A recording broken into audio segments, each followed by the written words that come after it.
Bonjour à toutes et à tous et bienvenue pour un nouvel épisode de votre podcast C'est Carré. Nous sommes donc dans la 3e saison, une saison focalisée sous l'angle de la crise énergétique. Précédemment, on s'interrogeait pour savoir si l'immobilier reste une valeur refuge pour les Français. Et aujourd'hui, on va plus loin. On va tout simplement se demander quels types d'investissements sont les plus favorables pour les particuliers, plutôt les programmes neufs ou les projets de rénovation. Et pour répondre à cette question, nous avons 3 intervenants qui vont donc partager leur expertise et leur passion pour le domaine de l'immobilier. Je vous en prie, Wina, bienvenue. Merci, bonjour. Donc, moi, c'est Wina Messan. Je travaille à l'association Solia Grand Paris, spécialisée dans l'accompagnement des propriétaires modestes, notamment sur la réhabilitation, la rénovation et l'adaptation des logements. Merci, Wina, merci d'être avec nous. Bonjour, Émilie. Bonjour, Maître Alain, Émilie Alain, présidente de l'Association nationale de la copropriété et des copropriétaires, qui, depuis 1980, assiste les copropriétaires dans la gestion de leurs biens. Seydi, du coup.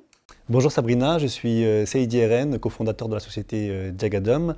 On est spécialisé dans le domaine du diagnostic immobilier depuis 2010 et il y a 2 ans on a créé notre centre de formation, donc le centre F, pour former les diagnostiqueurs de demain. Merci à vous d'être avec nous. Alors on le disait en préambule, la question du jour, c'est de savoir pour les particuliers sur quel type d'investissement, sur quel type de projet il est plus favorable de partir, plutôt des programmes neufs, on en parle beaucoup, ou plutôt peut-être des projets de rénovation avec effectivement, il y a plusieurs mesures qui ont été mises en œuvre par le gouvernement pour favoriser ces projets de rénovation, mais finalement sont-ils vraiment intéressants? C'est la grande question du jour. Qu'est-ce que vous en pensez? Alors, il n'y a pas de règles prédéfinies en fait, pour faire un choix entre neuf et ancien. Il faut se poser les bonnes questions et il faut surtout bien adapter son projet à ses capacités. C'est vrai que lorsqu'on est un jeune couple avec enfants en bas âge, envisager des travaux dans l'ancien, ça peut paraître un peu surréaliste, parce qu'on sait très bien qu'effectivement, ça ne se fera pas dans les temps. En même temps, lorsqu'on achète dans l'ancien, on n'est pas non plus obligé de faire tous les travaux immédiatement. Le fait d'être propriétaire permet de les étaler sur 5, 10 ans éventuellement, en fonction de l'urgence des travaux en question. S'il s'agit du chauffage, il est bien évident que ça va être un des premiers chantiers à mettre en place.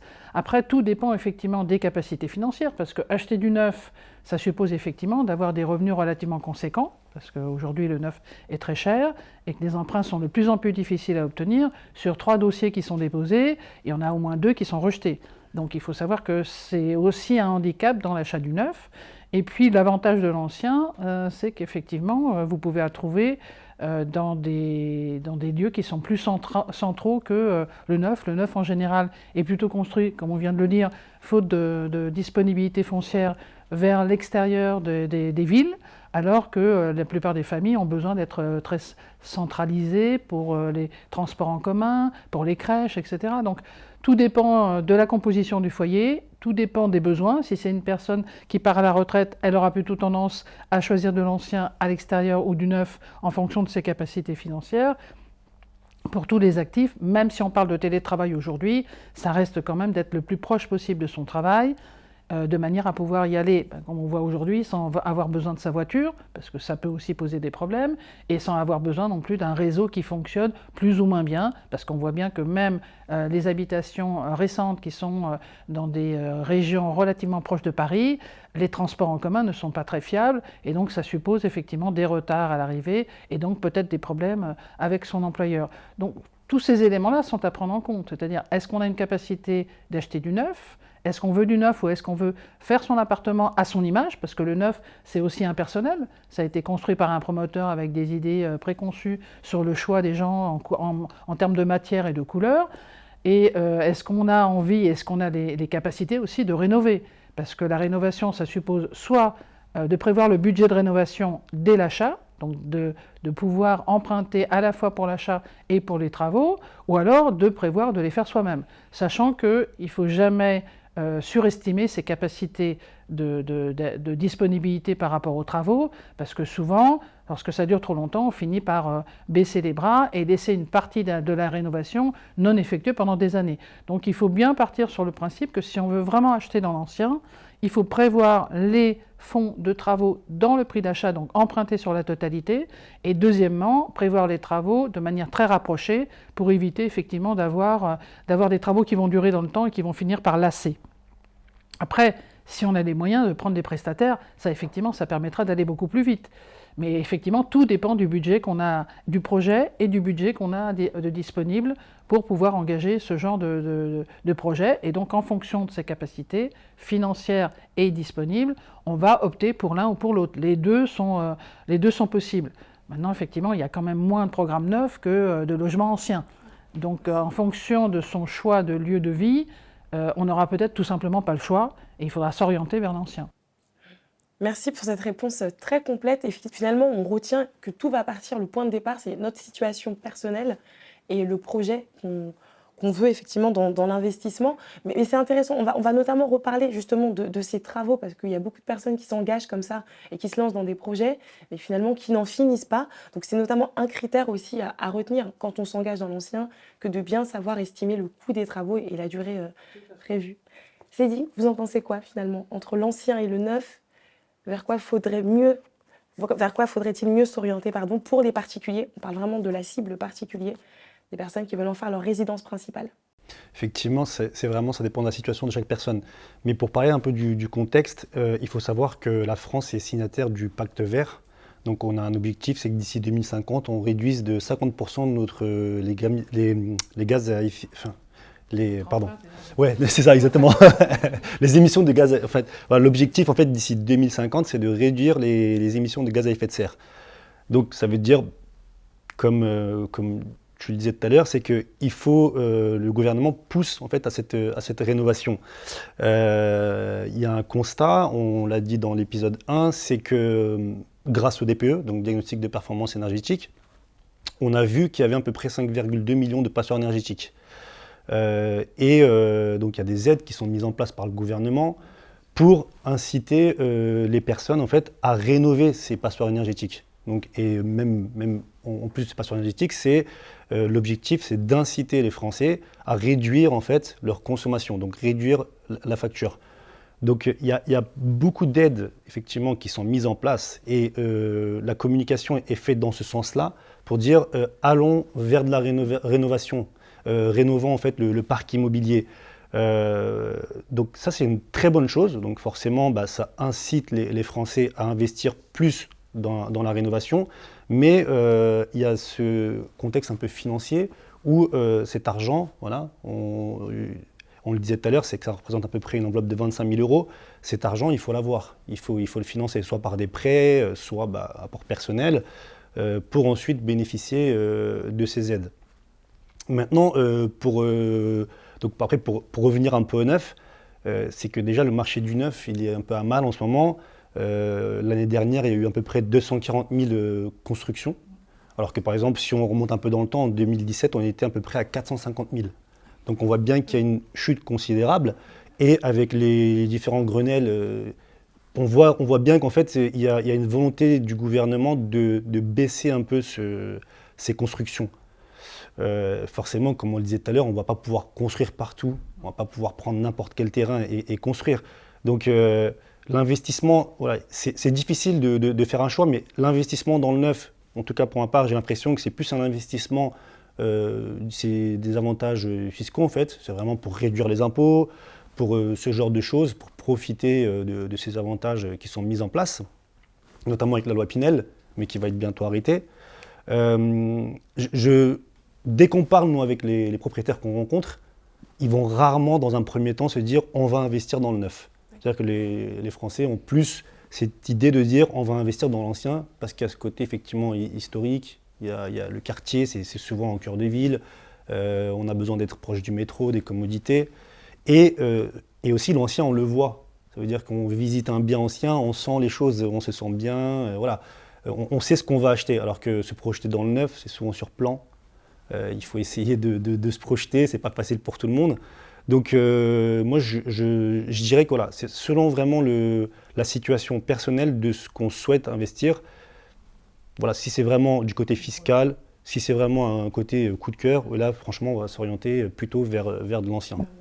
D'accord. Mais admettons voilà, qu'on parte sur de l'ancien, on est quand même sur effectivement des problématiques budgétaire. On disait, bon, le financement, l'accompagnement bancaire, c'est une chose, mais ne serait-ce que d'appréhender ces coûts de rénovation, voilà, il y a un accompagnement aussi administratif dont on parlait aussi qui peut être plus ou moins lourd. Selon les travaux qu'on veut faire, il faut certaines autorisations. Alors, quels conseils vous pourriez donner à, par exemple, voilà, des particuliers qui veulent investir dans l'ancien? Premièrement, que doivent-ils faire? Généralement, un propriétaire qui souhaite investir dans l'ancien doit se poser d'abord les bonnes questions. La première, quelle est l'étiquette énergétique de mon logement ou de mon futur logement? Aujourd'hui, comme Seydi disait, il y a des diagnostics de performance énergétique qui sont mis en place. Normalement, quand on acquiert un bien, que l'on passe par une agence immobilière ou autre, c'est le premier document, pour ma part, qu'il faut obtenir. Ça permet déjà de balayer certaines incertitudes, dans un premier cas, et dans un second cas, ça permet en fait de visualiser les futurs travaux à faire. Quand on a un DPE et qu'on se rend compte que finalement le logement qu'on acquiert est en précarité énergétique, on se pose finalement la question, mais qu'est-ce que je dois faire? Et surtout quand c'est un logement ancien, très peu isolé, et effectivement, ça coûte. Tout à l'heure, on parlait d'une enveloppe de 25 000 €. On n'en est pas loin, d'ailleurs. On n'est pas loin de cette enveloppe. Je pense que déjà, c'est la première des choses à faire. Ensuite, s'informer sur les financements possibles, donc mobilisables en fait sur le marché, parce qu'il peut en avoir, mais aussi ils peuvent aussi évoluer. Hein, ils évoluent, faut aussi y penser. Et enfin, se tourner vers les bons prestataires. Quand je parle de bons prestataires, est-ce que j'ai besoin d'être accompagné pour aménager notamment mon projet, pour élaborer mon projet, quels prestataires, notamment je parle par exemple de maîtres d'œuvre, de bureaux d'études, quels prestataires, quels professionnels et notamment aussi les entreprises peuvent être présents pour être là du début jusqu'à la fin de mon projet. Donc en fait, partir dans l'ancien demande quand même une sorte de réflexion. Ça demande finalement en fait une sorte d'élaboration. Un projet de rénovation énergétique, que ce soit dans un logement privé, dans une maison individuelle ou encore dans un appartement, demande quand même une certaine vision. Pour moi, ce sont des critères importants. Un diagnostic, un accompagnateur et de bonnes entreprises. D'accord. Les 3 conseils indispensables. Après, pour rebondir là-dessus, c'est que nous, on le voit sur le terrain, il y a des vraies contraintes. Ça veut dire que, notamment en ce moment, avec le contexte, c'est qu'on a du mal à trouver des entreprises. Ça veut dire qu'il n'y a pas beaucoup d'artisans qui sont libres. En tout cas, les bons ne le sont pas. Les carnets sont remplis, les calendriers sont chargés. Il y a une grosse contrainte aussi au niveau des aides. Ce qui revient souvent, c'est qu'aujourd'hui, pour profiter de ces aides, ce qu'il faut rappeler, c'est qu'en fait, il faut des sociétés RGE.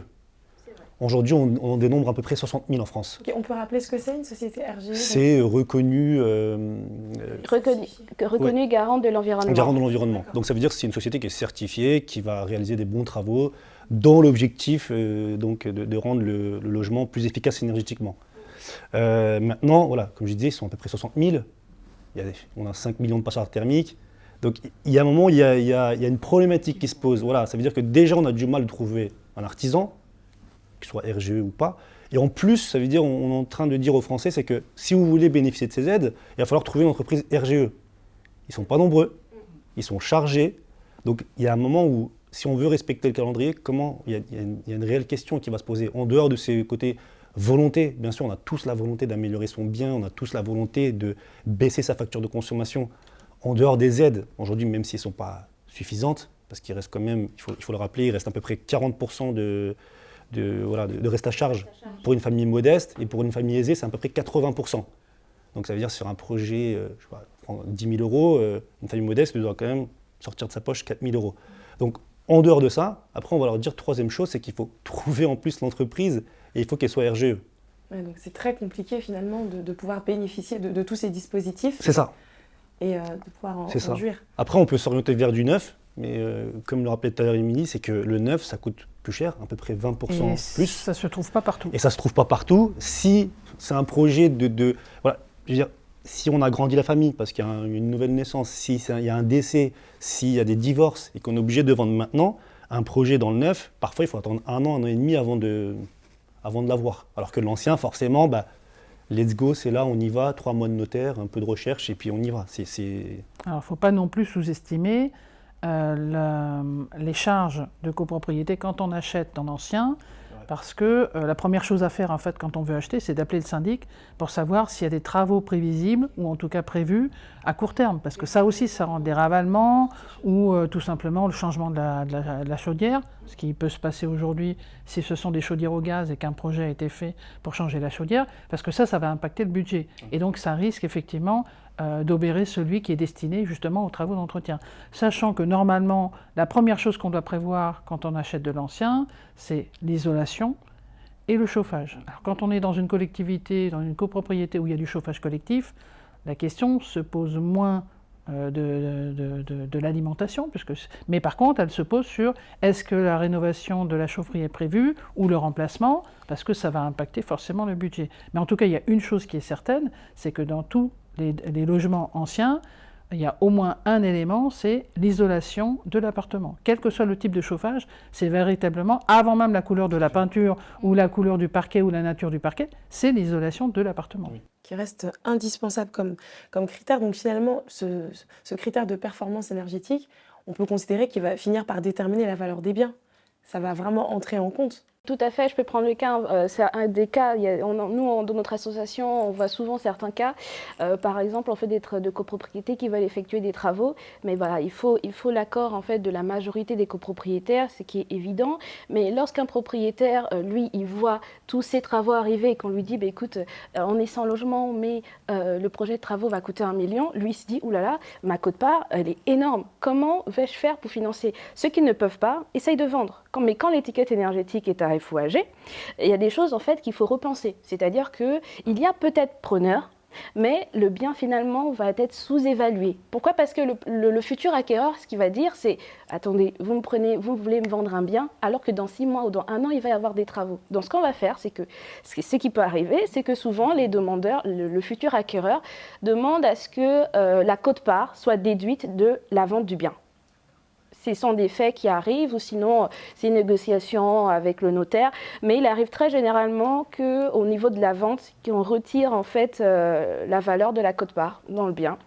Donc ça a quand même une incidence sur le prix de l'immobilier, parce qu'on ne parle pas seulement que des cas des copropriétés, parlons des cas des maisons individuelles. Aujourd'hui, les acquéreurs, ce qu'ils regardent, c'est, d'ailleurs on le voit sur le marché, les prix, les logements en précarité énergétique sont inférieurs, ont une valeur inférieure, donc il y a une valeur est minorée par rapport aux biens qui sont sur les étiquettes énergétiques un peu plus élevées. Donc un impact direct, oui, parce que derrière, effectivement, avec une performance énergétique valorisée, l'acquéreur se dit qu'il aura un meilleur pouvoir d'achat, qu'il fera des économies en termes d'énergie, donc bien entendu. Mais c'est quand même incroyable que aussi rapidement, finalement, on en soit à avoir ce critère énergétique qui détermine et qui bouleverse un peu les prix du marché. Alors, c'est pas d'aujourd'hui, hein. Je veux dire, le critère énergétique existe déjà depuis des années, et lorsqu'il y a concurrence entre deux biens, lorsqu'on a un choix entre deux biens anciens, il est évident que le critère énergétique va rentrer dans la balance. Il y aura bien entendu le prix, plus le bilan énergétique. Donc déjà, on avait des difficultés à vendre des biens qui étaient en classe G. Donc aujourd'hui, par la suite, ce sera impossible de les louer. Donc si l'objectif, c'est un investissement à terme pour pouvoir le louer et avoir des revenus supplémentaires à la retraite, là, ça risque d'être un peu différent. Et en tout cas, le projet, lui, sera différent puisque l'investissement sera plus important. C'est vrai que dans les grandes villes, avant ces lois d'interdiction de louer, on était un peu moins regardant. C'est que même s'il y avait du G ou du F, on savait que ça pouvait se louer, il y avait quand même un rendement. Après, pour respecter le calendrier et pour rappeler un peu les dates, c'est qu'en 2025, il y aura interdiction de louer les passoires énergétiques dans lettre G. En 2028, ça sera les F, et en 2034, ça sera le E. Donc forcément, en fait, aujourd'hui, ça a un impact sur le tarif. On regarde le bien qu'on va acheter, et d'ailleurs, on l'a très vite vu, c'est que dès qu'on a mis en place le calendrier avec ces lois, d'ailleurs, depuis août 2022, on n'a plus le droit d'augmenter les loyers des passoires énergétiques. Donc, forcément, quand ça a été mis en place, les propriétaires, les investisseurs, ils ont très vite paniqué. Nous, on l'a vu en tout cas avec nos partenaires agents immobiliers. On réalise des diagnostics immobiliers. Très vite, attends, ça va être du F, ça va être du G, il faut que tu nous préviennes parce que sinon, mon acheteur, il ne veut plus se positionner dessus. Donc on avait des cas où les personnes, ils attendaient le DPE, quoi. Ça veut dire que c'était vraiment la condition. Il n'y avait plus de « ah, c'est tel quartier, je suis plutôt bien placé ». Non, c'était la condition, c'est est-ce que je suis en F ou en G. Donc il y a des gens, quand ils avaient du G, on recevait un appel, qu'est-ce qui se passe, pourquoi donc on leur expliquait, hein. Forcément, le nouveau DPE a changé, il y a beaucoup plus de critères à prendre en compte, mais ça influe sur le prix de la vente. Après, ça va influer, ça n'empêchera pas d'investir parce qu'il y a des aides qui sont mises en place, comme on le disait tout à l'heure. Et là, en avril 2023, il y a l'audit énergétique qui va arriver aussi. Donc le DPE permet de faire un constat, donc on est dans du F ou du G. Maintenant, c'est comment on va sortir de ces passoires. Et donc l'audit énergétique, il est là pour accompagner les futurs acquéreurs pour sortir. Et prévoir les prochains travaux à effectuer. C'est ça, exactement. C'est vraiment un accompagnement avec des scénarios pour arriver en E, pour arriver en D, pour arriver en C. Parce que, voilà, on se rend compte, effectivement, il y a un impact, mais très vite, il faut trouver des solutions pour que ces logements reviennent sur le marché et qu'ils soient loués. D'ailleurs, même pour compléter ce que c'est dit, on a effectivement vu une augmentation des demandes des propriétaires bailleurs suite aux diverses informations. Mais d'un autre côté aussi, on constate également aussi que certains sont peu enclins à faire ces travaux. Parce qu'il ne faut pas oublier que ce n'est pas une obligation.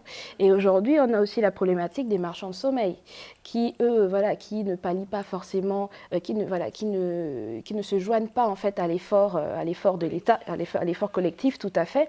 Donc, c'est bien de mettre en place en fait des accompagnements, des aides, de mettre des dispositifs et autres, mais d'un autre côté, il faut renforcer en fait tout ce qui est autour de la sensibilisation. Ça, c'est très très important parce qu'on se rend compte, parce que quand des propriétaires nous contactent et nous disent « oui, je veux faire des travaux parce qu'il y a une loi derrière, parce qu'il y aurait une interdiction finalement de louer », on se rend compte en fait finalement que c'est quand il y a une interdiction, quand il y a... Tout à fait, qu'on agit. Mais en fait, il y a cet effort de sensibilisation qu'il faut vraiment mettre en place. Et ça, c'est quelque chose finalement dont on se rend compte. Ça, c'est la première chose. La seconde chose, malgré les audits énergétiques qui sont réalisés, et d'ailleurs même, on peut le voir quand il y a un projet de travaux ou quand un propriétaire veut élaborer son projet, au niveau des audits énergétiques, on lui dit, écoutez, on a fait une visite, voici les travaux à réaliser. Il se dit, alors là, oh là là, alors je dois isoler, changer le chauffage, changer mes fenêtres. Ah, et peut-être isoler ma toiture. Alors là, il se dit, oh là là, dans quelques temps, il y aura l'interdiction, j'ai pas assez de fonds. Et d'un autre côté, j'ai cette obligation qui arrive à côté. Certains préfèrent même, vraiment, ne pas faire, vendre tout vendre, court. comme on disait tout à l'heure, Vendre à perte. Et vendre à perte. Voilà. Et réinvestir dans des logements qui, eux, sont bien classés en termes énergétiques. Parce qu'effectivement, horizon 2025, c'est demain, j'ai envie de dire, ça va très vite arriver. Donc ces travaux doivent être faits. En même temps, il y aura des reports. Hein. Je veux dire, on sait très bien qu'à chaque fois qu'il y a des calendriers qui sont mis en place, il y a toujours une marge, il y a toujours un report qui est effectué plus ou moins long.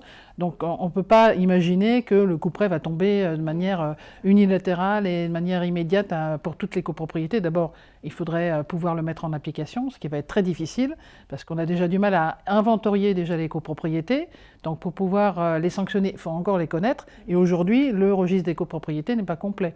Donc il y a encore tout un ensemble d'éléments qui manquent pour véritablement faire respecter cette mise en place. Par contre, ça donne une certaine semonce aux copropriétaires qui n'avaient pas fait de travaux depuis des années, qui se contentaient effectivement de louer en se disant tant que c'est louable, je ne vois pas pourquoi j'investirais, donc je perdrais de la rentabilité sur mon bien, puisque de toute façon il sera loué de la même manière. C'est vrai que la sanction de dire on ne pourra plus louer, pourrait intervenir, mais c'est à la marge, puisque comme je vous dis, on connaît très peu les copropriétés, en tout cas elles sont mal inventoriées, et que du coup, pour arriver à, je dirais, sanctionner ce type de comportement, ça va être très compliqué, très difficile. Mais néanmoins, il y a quand même une prise de conscience et une sensibilisation, en tout cas auprès de l'ensemble des copropriétaires, quant à ces échéances 2025, 2028, 2034 qui restent à venir. Du coup, on arrive déjà au terme de cet épisode, alors rapidement, le petit mot de la fin. Un mot à dire à nos futurs acquéreurs particuliers, plutôt projet de rénovation ou plutôt projet neuf. Le conseil de la fin, quel est-il ? Moi, ce que je pourrais dire en fait aux futurs acquéreurs, c'est n'ayez pas peur. N'ayez pas peur parce que vous pouvez être accompagné. que ce soit dans le neuf ou dans l'ancien. Si on prend le cas du neuf, aujourd'hui, les banques, notamment pour les jeunes acquéreurs, peuvent leur permettre par exemple des facilités de prêt à taux zéro sur une certaine durée, environ 25 ans. Sur 25, oui, Dans certains cas sur 25 ans. Dans certains cas sur 25 ans. Ça peut être intéressant. Après, comme Émilie le disait, tout dépend de la situation. Dans un second temps, il y a aussi des aides, certes, qui laissent quand même un reste à charge aux propriétaires, mais d'un autre cas, ces aides, elles sont accompagnées de plusieurs dispositifs. C'est pour ça, en fait, qu'il faut avoir une certaine culture aussi. Il faut vraiment s'informer sur tout ce qui est mis en place. Il y a les aides de l'État. L'État ne peut pas financer à 100%, c'est normal. Par contre, l'État est là pour être un levier, un vecteur pour sensibiliser en fait ses propriétaires. Et d'un autre côté, il y a les organismes bancaires qui peuvent par exemple aider pour avoir des avances sur les subventions, parce que c'est vrai, Seydi disait tout à l'heure, et enfin important, c'est qu'il faut déjà avoir l'argent pour obtenir ces subventions. Mais ce n'est pas tout le monde qui a les moyens d'avancer ces fonds. C'est pour cela que il faut par exemple s'orienter vers certaines banques qui ont la possibilité d'avancer ces fonds. Voilà. Et donc l'important, c'est d'être accompagné. Sans accompagnement et sans information, on va droit dans le mur. Et comme il le disait, tout dépend de la situation de la personne. C'est le plus important déjà, c'est de prévoir ce qui va être fait. Merci pour ce conseil, Wina. S'informer et bien sûr ne pas avoir peur. Émilie, le conseil de la fin, quel est-il ? Alors moi je dirais qu'il n'y a pas de projet standard. Chacun doit définir son propre projet personnel et en fonction de ça, déterminer vraiment le cadre dans lequel il peut intervenir. Et c'est dans ces conditions-là qu'ensuite il peut obtenir de l'aide. Il faut d'abord qu'il ait bien défini son projet pour pouvoir ensuite se projeter. Tant que ce projet n'est pas vraiment bien défini, c'est très difficile de pouvoir aider puisque les aides sont différentes en fonction de chaque cas. Donc je pense que la première chose à faire, c'est de bien définir son projet et si on n'y arrive pas, de se faire aider par un agent immobilier par exemple qui va pouvoir cadrer un petit peu les demandes et puis rester dans le raisonnable parce que bien entendu, tout le monde veut une maison avec un jardin dans un endroit agréable et pas trop loin du centre-ville. Malheureusement, tout le monde n'a pas les capacités de pouvoir avoir ce bien. Et de toute façon, il n'existe peut-être tout simplement pas, donc il faut rester dans le raisonnable et en fonction de ça, c'est vrai que les critères de choix vont être déterminants parce qu'on sera dans le raisonnable et plus dans le fantasme. Merci pour ce conseil, Émilie. Seydi, le mot de la fin ? Moi, en tant que diagnostiqueur, j'ai envie de dire attention au diagnostic de performance énergétique et même dans son ensemble au dossier de diagnostic technique, amiante et autres. Vraiment, c'est la première des choses à regarder, c'est un peu le carnet de santé d'un logement. Il y en a un peu moins dans le neuf, parce qu'il n'y a pas grand-chose à faire, mais il y en a un peu plus dans l'ancien. Vraiment se focaliser là-dessus, sur le côté dépenses énergétiques, parce qu'aujourd'hui ça pèse sur le pouvoir d'achat. Donc il faut continuer à investir. Il n'y a pas vraiment un projet où c'est du neuf le mieux ou autre, c'est que vraiment ça dépend de la situation de chacun, mais moi je pense qu'il faut continuer à investir et il faut continuer à rénover son logement parce que ça ne pourra que lui apporter de la valeur. Merci pour ces précieux conseils, chers intervenants. Merci d'avoir été avec nous pour cet épisode. On se retrouve donc dans un prochain numéro. On parlera d'un autre thème, le mal-logement et la précarité énergétique, dont on a un petit peu parlé déjà. On se retrouve très bientôt. Merci.